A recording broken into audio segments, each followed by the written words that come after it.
This podcast is made possible through donations from listeners like you and our partners at Tallman Equipment, where they pride themselves on equipping their customers with the tools they need to get the job done right. They are dedicated to set the standard for quality, convenience, and reliability. At Tallman, your opinion is important to them. Rate and review any product or tool you've used on their new website at tallmanequipment.com. Line 11 Clothing Company, making apparel for our first responders with a positive message to patriots that you can be proud of. A proceed of the cost goes to helping our foundation ignite the fire for father engagement. Give them a follow at Line 11 Clothing on Instagram. And last but not least, Monzingo Knives. Each knife is created with craftsmanship that only a tradesman could provide. Find them on Instagram at Monzingo Knives and get your American-made Monzingo knife today.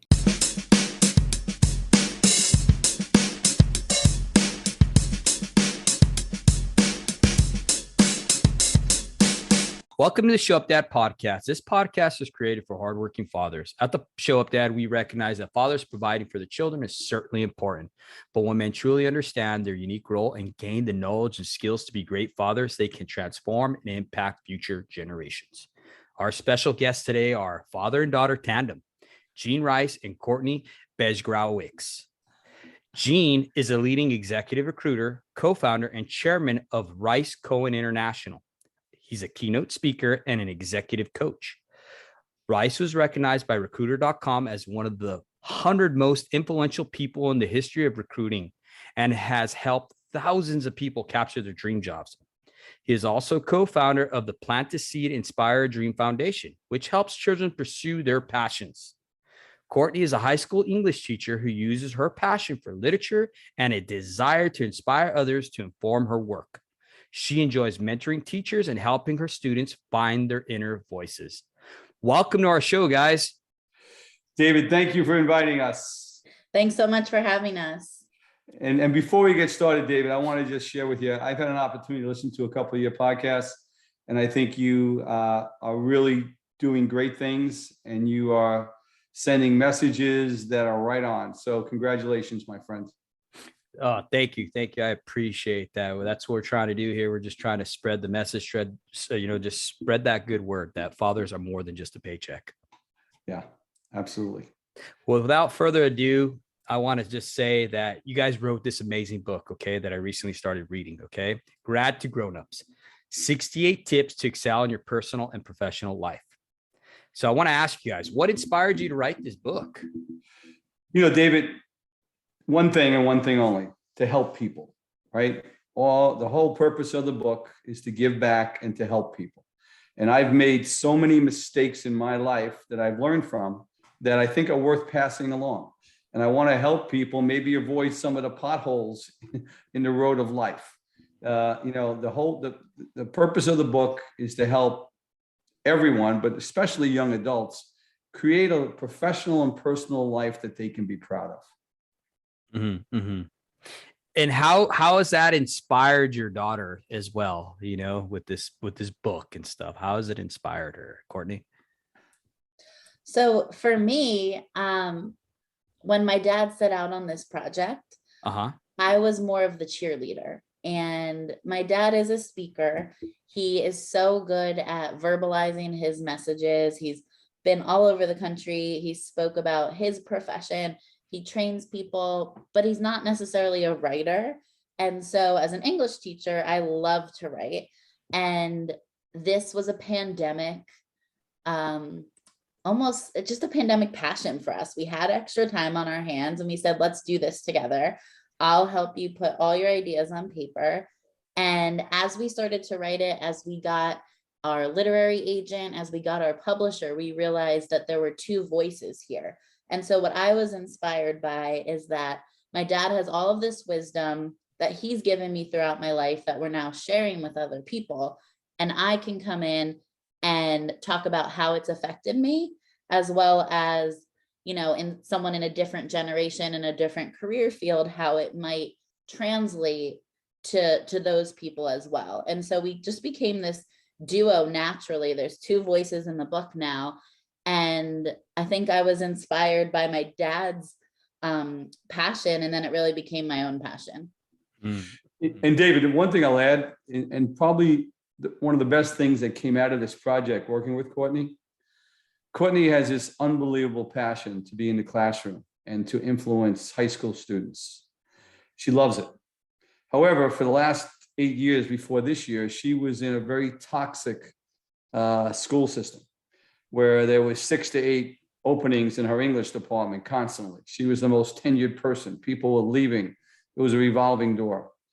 And what came out of this together and doing the book together is she got inspired to listen. I'm going to go find an environment that will really embrace and match to myself. And she went out and interviewed and captured this unbelievable job in a private Quaker school that aligns with her beliefs, who understands and appreciates the teachers they have. And if nothing else came out of this book before we even published it, I said, you know what? That in itself was worth taking the time to write it. Exactly. That wasn't, our inspiration or our purpose. But as we were going through this and I'm hearing these lessons from him, I realized I was stuck and I was unhappy. And it was hard for me to acknowledge because teaching was a profession that I picked because I was passionate. I also had an economics degree and I was like, I want to teach. I want to help people. This is what I love doing. And, we'll probably talk a little bit more about how I came to teaching, but I came to teaching because I love to do it. And so to be able to recognize that I can love teaching, but not be in the right spot. And then to also have the guts to say, I'm going to leave a place where I have tenure, amazing health insurance, knowledge of what to do. It was scary, but in hearing these life lessons again, I realized this is what I have to do. It's not even a choice anymore. And so it was a wake up call for me. And honestly, I wake up every day now and I'm still teaching, but I'm in an environment that respects me, lets me grow in so many different ways. So that's one of the really lucky byproducts of writing this. And you know what I thought that was interesting, both you guys said, is that toxic environment. And it is absolutely true. We left from a toxic environment, from New Mexico. I worked at a utility, which was toxic. I mean, it was shredding my marriage, shredding everything about myself. I thought I was going to go into this environment where I was going to be able to influence them. And I started to become like them, and my wife said, she's like, this utility isn't just a utility. It's a people. Because the entire utility that I worked at had the same MO. I mean, throughout the board. No accountability, no leadership from the top down. I mean, it was absolutely insane. And, when they're promoting that type of behavior and shutting down the people who are actually doing the work, that leads to you having this regret and pain and anger towards the place you're working at. All of a sudden you get to this position, you're working at this place where you feel you're called to be. And then all of a sudden you start building this resentment, and that leads to toxic environment, because now you're angry at your job, a job that used to be so happy to go to and wake up every day. Now you're dreading getting up. You're depressed. You go to work, you come back, and all of a sudden you're taking it out on your family. And I think that's so important. That's why I love your guys' book. It's because if more people would realize that, to be able to fall into, to recognize these environments, right, as toxic, right, and to be able to have the courage to leave them and recognize and leave these places, I think more people would be happier, where they can be able to serve a purpose and be able to give back to people. I like what your book said, Ronald Reagan. I took that quote where it says, everybody, you can't help everyone, but everyone can help someone. Yeah. And when you're in these environments and you're just getting beat down, you can't help anybody. And you know what, David? I read a survey recently. I shared it with Courtney, right? They interviewed 2,000 male executives, right? 51% of them, these were senior guys, had no job satisfaction in what they did. So they woke up every morning and they went to a job. And that's one of the reasons why Courtney and I wrote the book. I believe one of the goals of every human being should be to find something that you love doing, that you're passionate about, that gives you purpose, and then to figure out a way to make a living doing that every day. Because my experience, I had that in my career. My experience is if you can find that purpose and that passion, your personal health is better, your personal relationships are better. The glass isn't half full, it can be overflowing. You got a little bit of a hop in your step, right? And that's one of the things that really concerned me. The book, there's something in this book for everyone. There's 68 tips based on my life. Mm-hmm. But I really geared it towards the young adults that I've dealt with. You know, every summer for the last 25 years, David, I would bring 4 college interns into my office. They worked for me for eight weeks. I also started the charity in 2008 with my wife, which has helped over 800 underserved youth pursue their passions. So I had a lot of interface with young people. And these interns, it started off where if they're going to spend 8 weeks in my office, I felt I owed it to them as the CEO to give them some of my time. So I'd schedule 2 hours a week there. It started off as Gene's life lessons, the things I wish I knew going into my senior year, right? And just sharing with them. And what came out of it was all of the questions they had. Oh, can you talk about this? What about this? And it made me realize just how ill-prepared they were to start not only their professional careers, but their personal careers. Mm-hmm. And the frustrating thing was when you sat down with them one-on-one and you asked them, why do you want to be an engineer? Why do you want to be an accountant? Why do you want to go to law school? The overwhelming response was that somebody influential in their life, whether it be a parent, a grandparent, or a teacher, kind of geared them in that direction, right? Yes. You can make a living. You can make, like you were talking before, you can be compensated well. But what really concerned me is how many of them came back after doing it for a year or two and was so unhappy in the job. I'll give you an example. 2 of them went to 2 of the best law schools in America. One went to Boston College, one went to NYU. They both graduated in the top 25% of their law class. They both came out and started working at big law firms. Within 2 years, they couldn't stand going to work every day. Hated it. Mm-hmm. You know, it's funny. Courtney, she went to Lehigh, a very prestigious university. She was an economics and an English major. At Lehigh, if you graduated with a 3.75 GPA or higher, they would pay for your master's degree. She stayed and they paid for her master's degree. She comes to me and she says, Dad, I want to be a lawyer. I want to go to law school. And, you know, I had some real life experience with that. And I said, Court, before you do that, why don't we see if we can reach out to some local law firms and say to them, you know, you think you're passionate about this. Could you come in this summer and work for free, right? And one law firm, a partner took her in, David, and he exposed her to everything involved with being a lawyer. He showed her the research aspect of it, the administrative part. He took her into the courtroom 5 or 6 times. What ended up at the end of that summer, she came to me and she said, Dad, I don't want to be a lawyer. And she said, I've always been passionate about being a teacher, but she thought it was too below her coming out of Lehigh. She didn't think that was a position that she should aspire to. And I said to her, the same thing Mark Twain said, the 2 most important days in someone's life is the day you're born and the day you figure out why you were born. Yep. Go do that. And I had an opportunity. I was in the town that she taught in, and I went into a Wawa with her, and there was like 3 of her students working there. And I saw how they related to her and smiling and asking her questions. And I left that Wawa and I said to my daughter, you're doing exactly what you should be doing. And I want that for more young people. I don't want them to be one of those 50-year-old executives who have no job satisfaction, you know, and we talk about it. And in the book, we talk about how you go about identifying your passion. And not only if you think it's your passion, how do you make sure it's your passion? And then how do you take the steps to get a job in that passion, right? We take them through the process. We outline it for them. We give them a roadmap. of how you get the interviews. And then once you have the interview, how you win the job, how do you become a grandmaster of interviewing so you're the one offered the job. So that's one of the things that we're really happy about, that we can help some of them maybe find that thing they really love doing way before they're in, you know, the midlife crisis and unhappy with their life.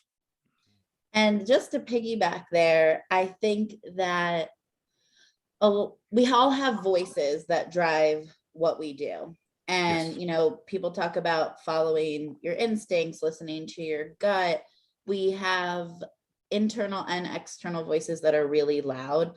And so for me, it wasn't that it's not that I thought teaching was below me. It's that I thought other people would judge that profession. And so I talk a lot to my students. They're 17, 18-year-olds going to great colleges. And when I ask them what they want to be, you know, it's all lawyers, doctors, engineers.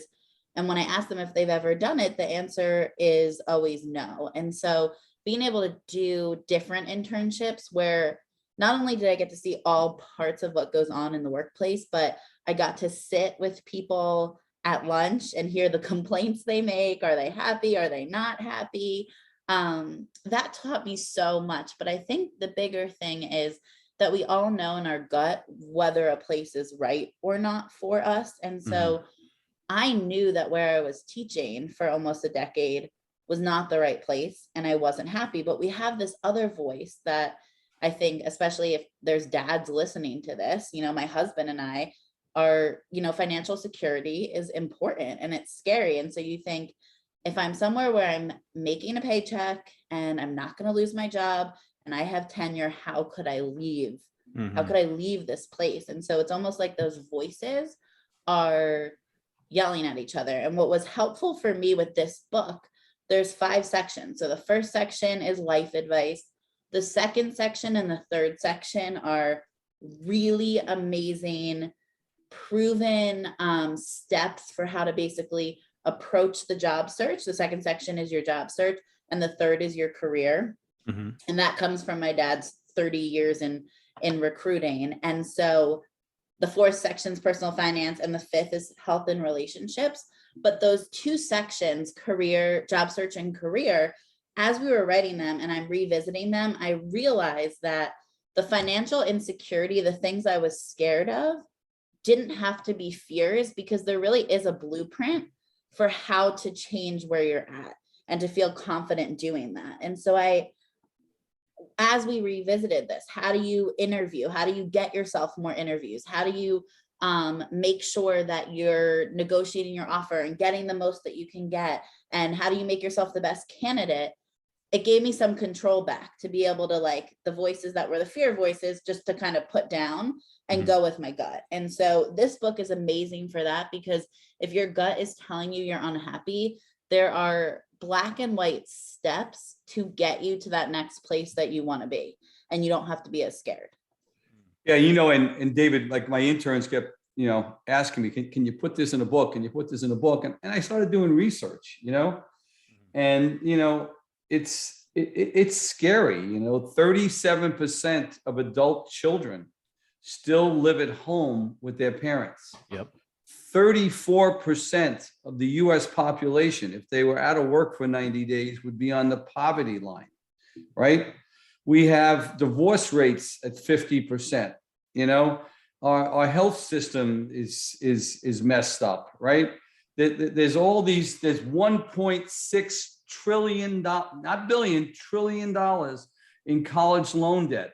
All of these students are coming out with these college loans. They all know how much they borrowed. They all knew they had to start paying it back after 6 months, but no one could tell me how much their monthly payment was going to be, right? Because they don't figure that out until they stop borrowing, right? So I hope you go into a career that you're happy about, that you can pay this back, you know, and I talk to them, and a lot of them don't even know what they want to be when they go into college, and they're taking all these loans, David. And I'm a strong proponent of, you know, community college. If you don't know what you want to be, don't be taking thousands and thousands of dollars of loans. Go to community college, take those 101 courses. 2 years later, you'll be in a better position to know what you want to do and cut those loans in half. You know, I know students that have $1,000, $1,100, $1,200 a month college loan payments for 10, 15, and 20 years. Mhm. They have a mortgage payment attached to their back, you know, and a lot of them, whatever their major was, they didn't need that to get the job they got, right? Mhm. Yeah. And You we know? advise in the book to, if you can, do 2 years of community college and then transfer to a Mhm. 4-year university for half the price. You finish your degree there, and that's the only, if you want to only put where you transfer to on your resume, Mhm. that's where you have the diploma from. That's all you have to put. So I know the pressure to go to the best college. I mean, I see it every day with my students. There's so much pressure to go to the best place you get into. But my husband did 2 years at community college, transferred, finished his accounting degree at a 4-year university, and he ended up at Deloitte, one of the big 4 Mhm. accounting firms, right out of college. Got his So CPA too. Yeah. has a CPA, and I think it's the best decision he ever made. He paid completely for himself to get through college, and before we got married, he was able to pay off his loans, and it was a big accomplishment. And I think it's the smartest thing you can do. No, Yeah. I agree 100%. I see it. I mean, so much now, even with the young men and women that I have the opportunity to train. I have a lot of them that have come out of college because college just wasn't for them, but they have these degrees that they're not even work at. I'm one of those people. You know, I have a degree in computer networking, like I told you guys before, which I don't do anything with that. You know what I mean? And I went into the trades, you know, and I feel that your book has, you know, like you talked about in the job search and the career, it's so great that you guys have put this down, because I wish I would have had something like that to help me, you know, because I felt stuck for a very long time. I even got stuck working at a utility in the industry that I am now, to where, like she talked about, it was 40 hours a week. It was at home, and I was so miserable there, right? But I felt stuck. I didn't know how to leave that place because I had made a promise, an intervow to my wife saying, I am not going to be on the road again. So I sucked it up. And dude, let me tell you, for those guys out there who are listening right now, if you're in this position, dude, please leave, because you're just going to destroy your family. You are not stuck. Absolutely. You're not stuck. So the first message I want your dads to get, okay, as fathers, I'm a father of 4. If your child is passionate about something, I don't care what it is. It can be creating video games. It can be creating and starting a lawn cutting service. As a parent, encourage it, support it. Don't destroy it. It's perfectly okay to strategize with them on a plan B. Okay. It's okay. Everyone's got to have a plan B, but every great dream begins with a dreamer, right? And parents and dads, I don't know if sometimes if we realize how much influence we have, the things that we say to our children, right? To support that, you know, listen, I remember one of the best lessons I learned as a dad is it's okay to expose your interest to your children, right? Some they're going to embrace, some they're not. But when they have a positive interest, then it becomes our responsibility as the dad to support that interest any way we possibly can. Courtney was a volleyball player. I never knew a damn thing about volleyball, you know, and all of a sudden he was really passionate about it. Well, by the time that journey ended, I learned a lot about volleyball, right, Court? Oh yeah, my dad is the furthest thing from a musician, and he owned rock and roll clubs. I played the clarinet, very different. As I was squeaking notes, he sat there with the biggest smile and told me I was great when I probably wasn't, but that made all the difference to me. It sounded great to me, David. All right. Right. And that helped her with her self-esteem too, right? Yeah. Yep. And I think Yeah. the biggest thing that parents are going to hear these days, and David having a 16-year-old, I'm sure you've heard this, you know, when we were younger, it was probably we want to be NBA stars or professional athletes. Now you're going to hear your kids say, I want to make beats is the number one thing I had to learn about, and be a YouTuber, which I think we have to, instead of laughing at them, let them try that. But also you can have the conversation. What do you love about making beats? Or what do you love about, having a social media account? Like, why do you think you'd want to be an influencer? Or what do you love about YouTube? And those things can be transferable. So if you help your kid, if they know what makes them light up and gives them that passion, those are things that maybe they can't make beats for the rest of their life, but being creative, putting, working with a small team to create something together. Those are things that you can find in other industries. So like believing in that passion, letting them talk, asking questions, you'll get somewhere with that. Yeah, and David, so just to follow up with that, you love them for who they are. You love them for who they are, And the other thing that Courtney said, it was one of the things, took me a while as a father, but because I'm a talker, but the better I got at learning to listen and listen to learn, I think the better the father I became. He's still working on that one. I'm a work in progress, David. I'll be the first one to admit that, right? Me too. I think we all are. Yeah. I like that you said learn to listen and listen to learn. I think nowadays people just want to listen so they can give a response versus understanding the why and what drives the question, right? I know for me, for my kids, we practice what Courtney was talking about. We call it dinner table talk. And I actually got that from a past guest, and that's what we do. I ask them questions, just like she was saying, because my youngest, he wants to be a YouTuber. I mean, the guy records on his phone. It's funny because he's 6 years old. He loves working out because he sees me being like you talked about. We're being watched, right, in our homes. So he sees me working out. I do arm wrestling. I love to arm wrestle, and he sees me working out, stuff like that. So he stays there arm wrestling and working out and everything. And he records himself. And I'm like, what are you doing? And he's like, oh, Dad, I'm going to put this on my blog.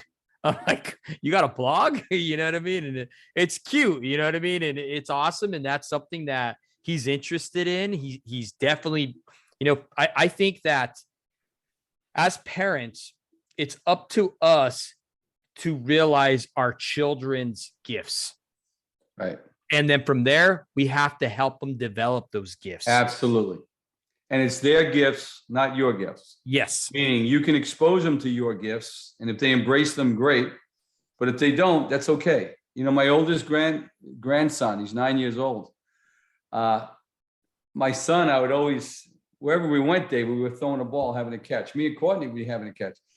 He's the furthest thing from that. He loves Legos, he's a Lego kid. He loves video games. And you know what? So I'm learning how to play Zelda Breath of the Wild. If I want to spend time with him, I'm his assistant with the Lego set. I'm getting the pieces out. That's his thing. It's the furthest thing from me. But if I want to have a relationship with him, I'm going to support his interests. And I think the giving them confidence through just showing interest in them, like you said, David, is so important. I had my students did final projects for the year where they basically were answering the question, let your life speak. What do you stand for? Something you enjoy doing. And I had a student talk about how they love to compose music, and something that they composed was actually used at an indie film festival. And they had to conduct interviews related to the topics. And so he interviewed his dad, because his dad one summer basically was like, okay, you have 2 months. What do you want to do?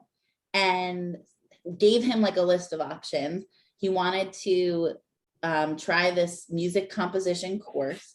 And so he did it for the summer, and he was interviewing his dad, and he was like, how did you know this is something I would be good at? And his dad said, I didn't know. I had a list of 10 other things in case you failed, but I thought we'd give it a shot. And he just remembers his dad like being like, you can do this, you're so great. And his dad was like, I had no idea. I just thought, why not? So that made all the difference. That's great. You know, and it keeps us too evolving as parents.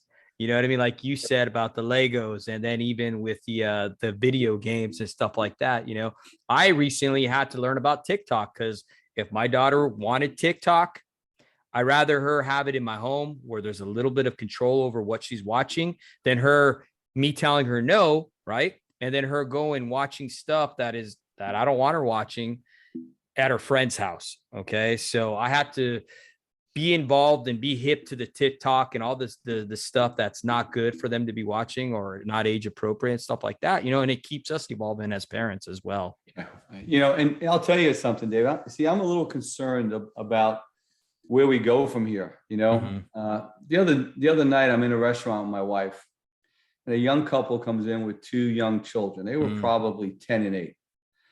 All 4 of them were on devices for almost the entire meal. And you know what? I see with my own grandkids, you know, like, you know, my older daughter, Courtney's older sister, I mean, they'll let them, you know, they control it, right? There's boundaries. But when they're on their devices, there could be a fire, and they're so connected to that device, you can't even talk to them.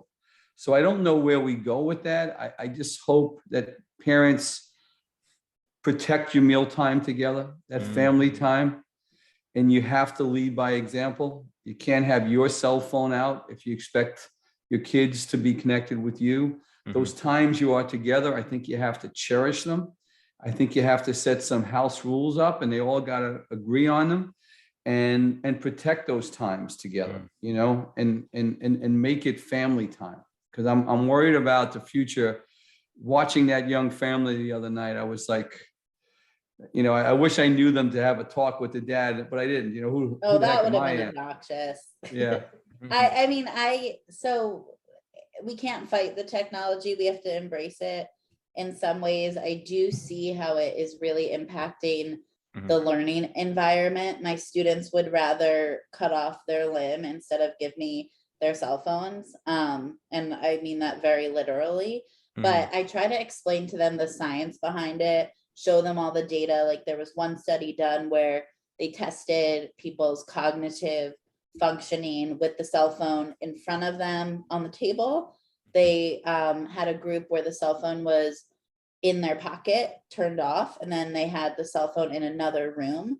And obviously, the further away the cell phone was, the less their cognitive functioning was disturbed. But the most interesting finding was that no matter where the cell phone was, it did disrupt the cognitive functioning in some way. So even having your phone on, but it being across the room, you're somehow subconsciously sort of thinking about that next message or notification you can get.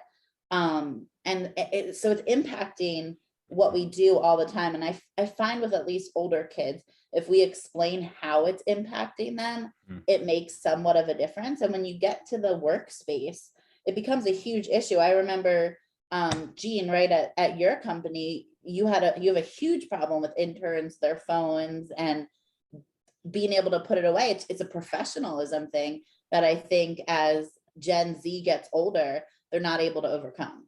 You know, it's funny, Dave, I'll tell you one last story about what Courtney's talking about. I coached my son's AAU team, right? And we used to travel basketball on tournaments. And my wife and I would take the 10 boys out for dinner, you know? And one night I go there and all 10 of them have their phones out. So I finally look at them and I say, you know, Mrs. Rice and I have every intention for paying for each one of your dinners tonight, except if you think we're so boring that you have the need to take your cell phone out, then we'll just give you your own separate invoice. And every phone went away and the conversation changed dramatically. There was such a great conversation. I did have to give one invoice out though at the end of the meal, and that went to my son, of course.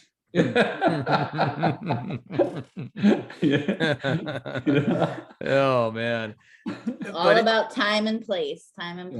But I mean, listen, I am all for sometimes giving your kid the phone and putting Mhm. on a show so that you can have a moment of peace with your partner and a glass of wine and get a little bit of silence. But again, boundaries.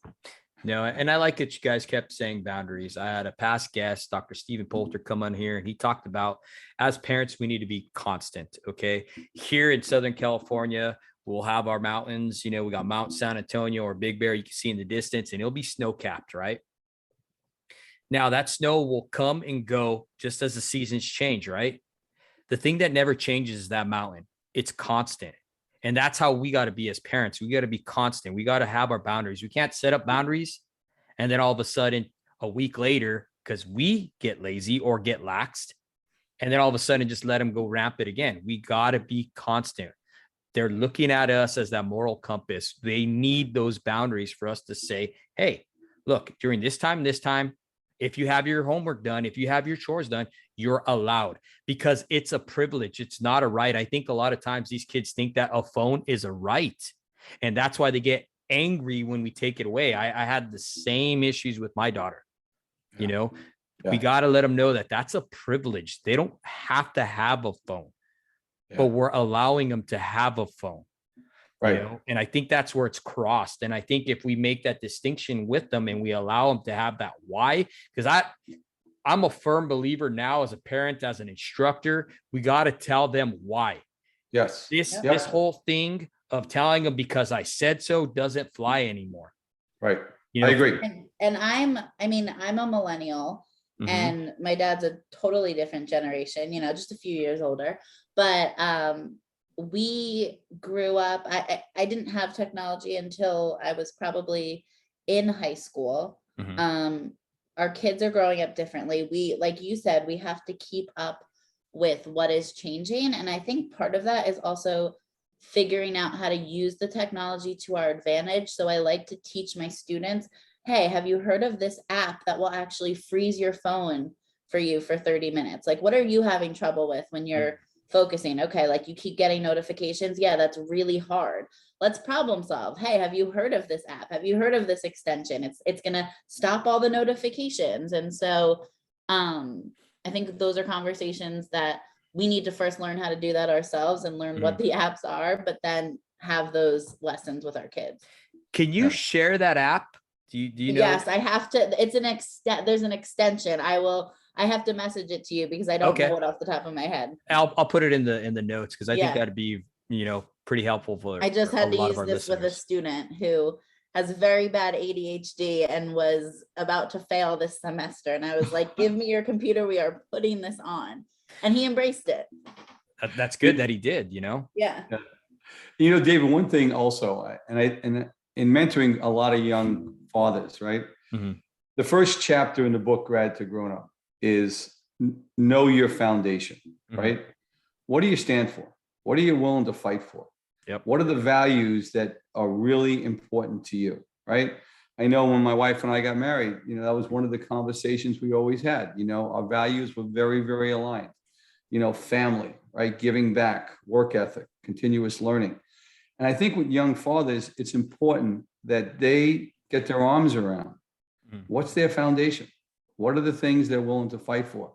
Because those are the things and those are the messages that you want to be talking to your children about. Yes. You know, that's what you want to pass on, you know? And be open that your foundations could be different. We talk about how my dad embraced being with my mom and marrying her because of his foundation, but my mom is Jewish and my dad is Catholic, and his parents, religion was a deal breaker. You don't marry someone who is, you know, he's an Irish Catholic family.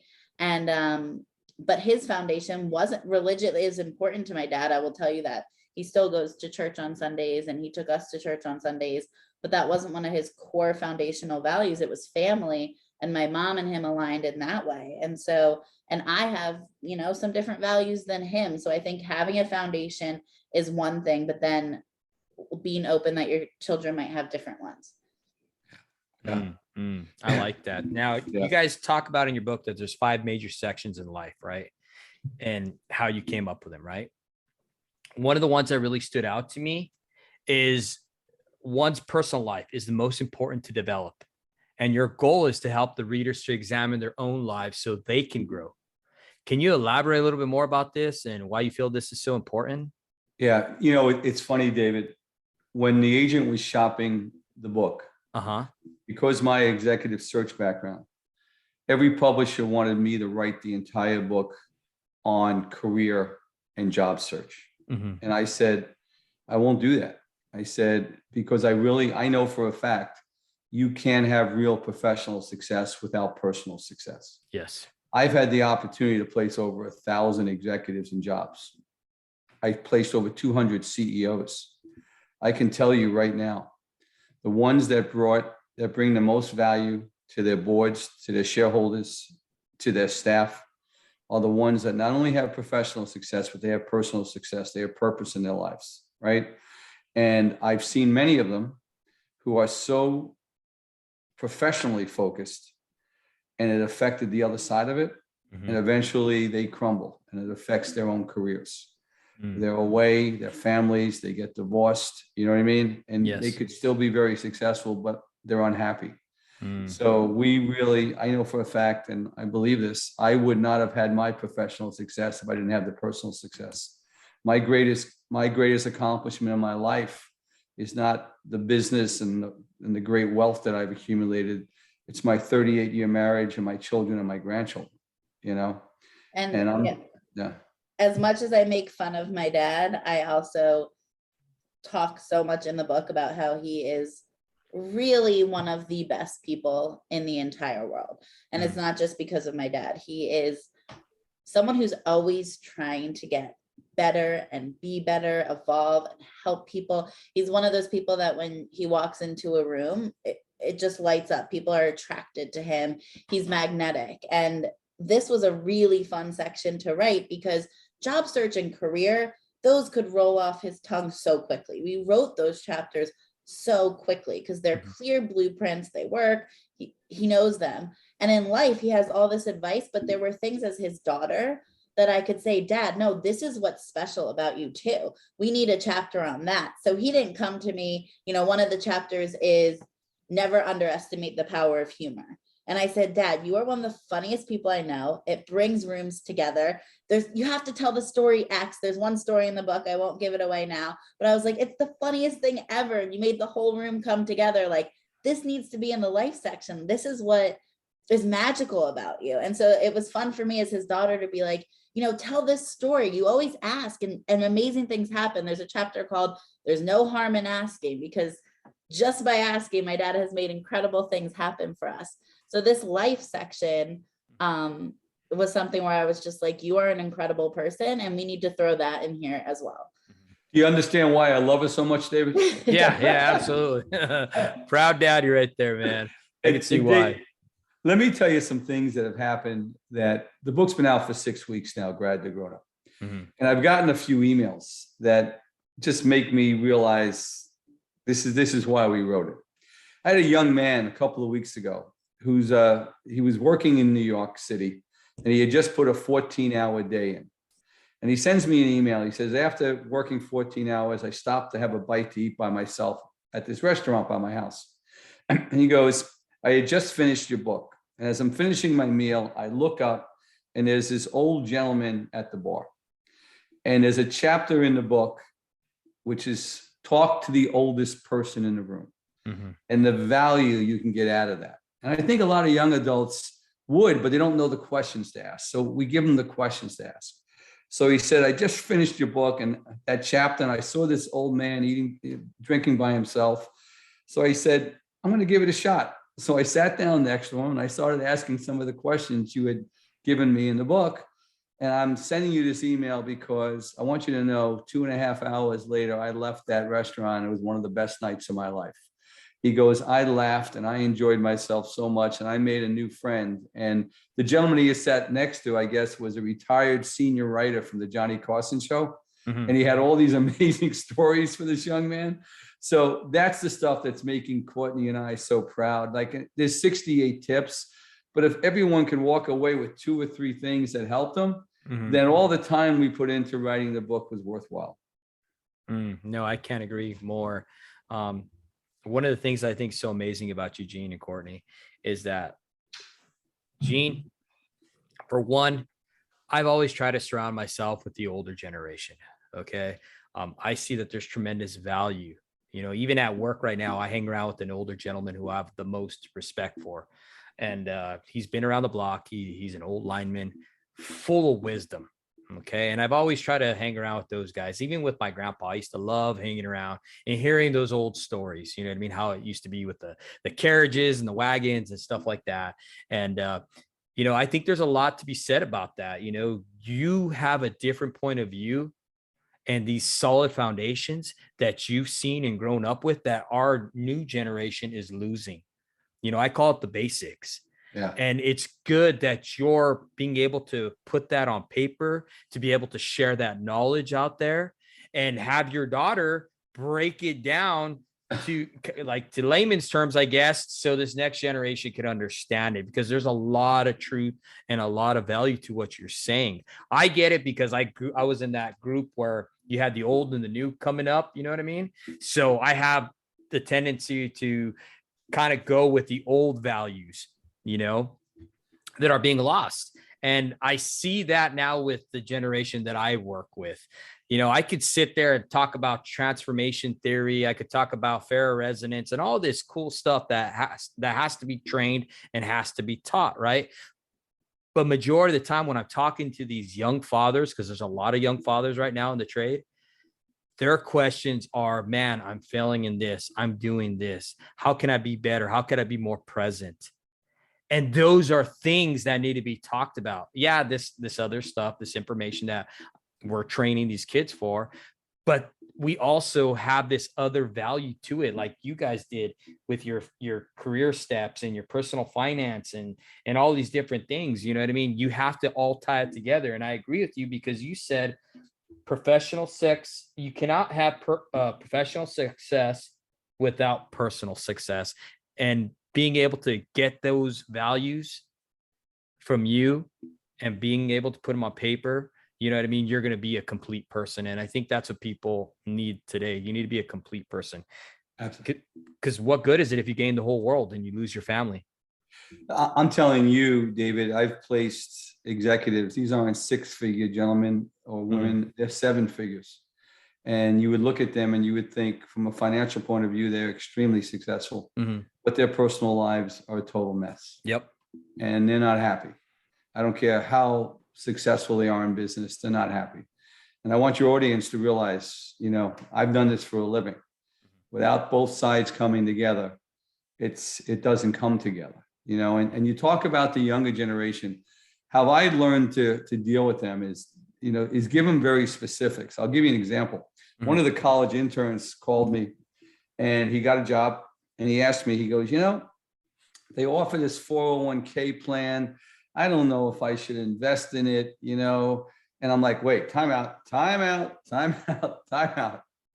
He goes, you know, I'm young. I don't have to worry about retirement. And what I had to do with him is I had to show him his company had a 25% match. So for every dollar he put away, they would match 25 cents, right?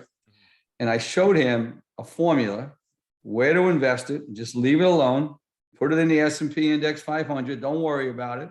It's going to go up 73% of the time, it'll go down 27% of the time. But if you leave it alone, over the last 100 years, it's grown 11.4%. And I got him, if he was able to put away $94 a week, right? That's before tax, right? So at 94, he'd probably only take home 60. In 30 years, when he turned 52, he'd be a multi-millionaire. He'd have $3,250,000, right? And I'm like, you contribute to that 401k immediately. And it's one of the tips in the book. And if your audience goes to the website, David, grad2grownup.com, they can download that chapter for free. They can get it and look at it. So with that younger generation, I had to be very specific. The hardest conversations I had with them is they are a little different than the way I was raised and the way you were raised, you know? And I had to explain to them, once you get the job, it's not over, right?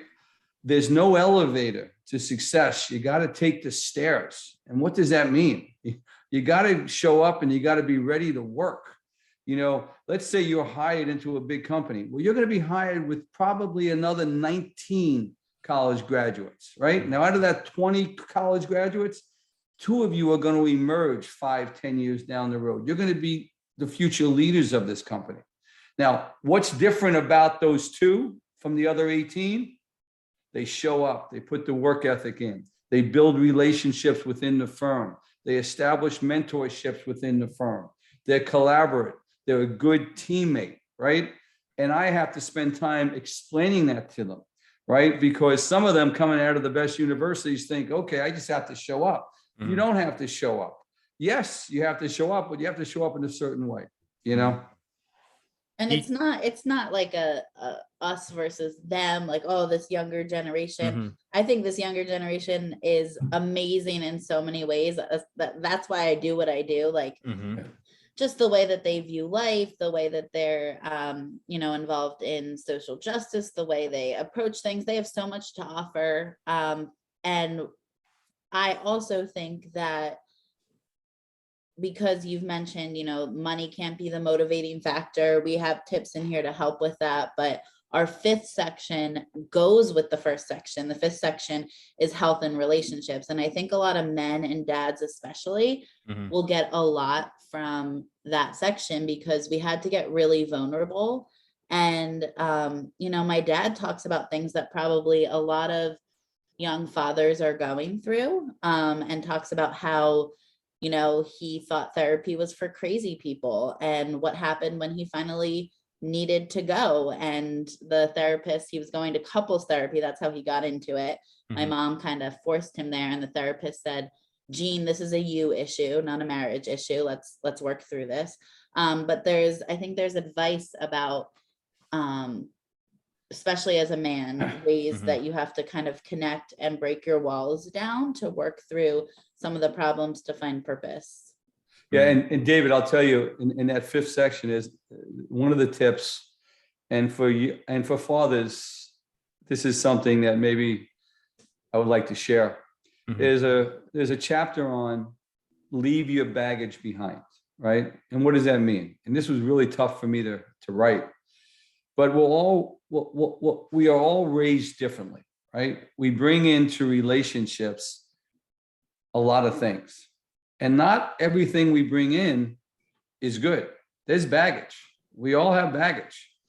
And the earlier you could figure out what that baggage is, what are those things you don't want to take forward to the next generation, right? What are those things? I was raised in a family, 6 kids. My dad was a steam fitter. He came over here from Ireland, right? A lot of drinking, right? A lot of dysfunctional things going on.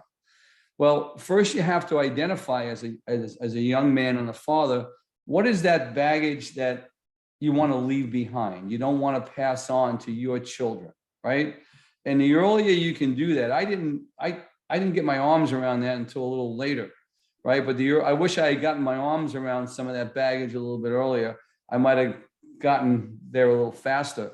It's something I want your young fathers, if they haven't thought about that, it's to sit down and say, okay, maybe you start with, here's all the great stuff that I want to bring forward, but here's maybe 1 or 2 things that if I could leave it behind, I want to leave that baggage behind. Yeah, my dad, I credit you so much for this. He broke a lot of really, really bad cycles that, get passed down from generational trauma. He did a lot of work to heal a lot of that so that it wouldn't be on his children. And of course, we all mess up our children in some way. That's what I keep telling myself with my son. Like, you can't be perfect. And he shares both of those things.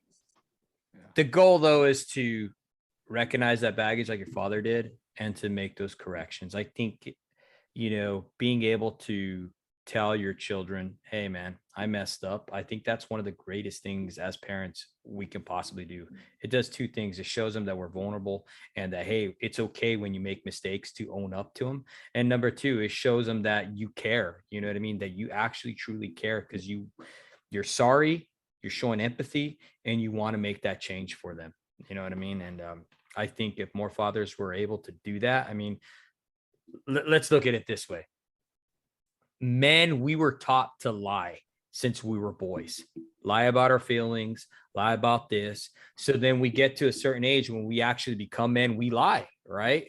We lie when we're uncomfortable. We lie when we're put on the spot. We lie to our spouses, and we lie to ourselves. I know for so long I used to lie to myself and say, man, this is a good place to work. This is awesome. This is amazing. I had an uncanny ability of justifying how great a place was, even though it was eating me up inside. And I think a lot of people do that. I think a lot of men do that because we're trained to lie, and if we can break that generational curse, if we can break that mold, and we can just step into the future on a clean slate by just breaking down those generational curses, our families are going to be a lot better for it in the future. You know something, David, and I'll tell you something. And if any of your audience experience what you experienced, where you're really unhappy, that's one of the reasons that the book was written. There's a roadmap on what they can do to change that. All right. Sometimes, you're stuck and you don't know what to do. There's an actual roadmap. Step 1, A to Z. So at least go out there and try to change the narrative, And like you're saying, we don't always know it because we're lying to ourselves. But I think we're the newest generation is the most open to therapy and getting help that there's been, but also the most detached from themselves because we have more ways than ever to hide from ourselves. And so it's this weird dichotomy of we have all this access, we're open to it, but do we even know how we're feeling? Because we can turn on Netflix or get on our phone and hide from all the problems. And that's just another form of just sedating ourselves. Yep. Absolutely. Once again, you guys, how can our audience reach you? It's gone really quick. I'm going to let Courtney do it. Can I just give your dad's two pieces of advice from me as a father, right? Yes. And here's the one thing I'd like to share with them, and then I'll share the second.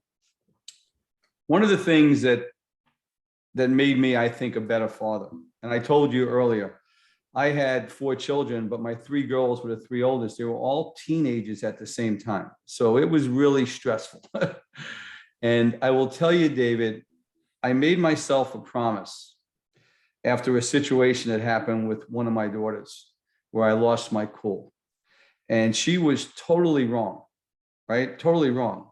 But once I lost my cool, whatever she did went out the window because dad lost his cool. Right. And what was I really trying? What was the lesson that she was learning from me? That when you get frustrated, it's okay to lose your temper. Right. And one of the promises I made to myself after this incident, and I never did it again. As a dad, you got to hold yourself accountable. If you lose it, you lose. No matter what happened previously. As a dad, if you lose it, you lose. It's our responsibility to take a deep breath, walk outside, okay? If you can't deal with the situation now, say, I need a few minutes. But as dads, we don't want lessons to be passed on that when you get stressed or you get frustrated, it's okay to explode. And that's one thing that made me a better dad when I held myself accountable to that, okay? That's one thing I like to share. The next thing is, and this is something that I think can make a real difference to your dads, and start it as young as your children are. I want people to create a life of gratitude. And how do you do that?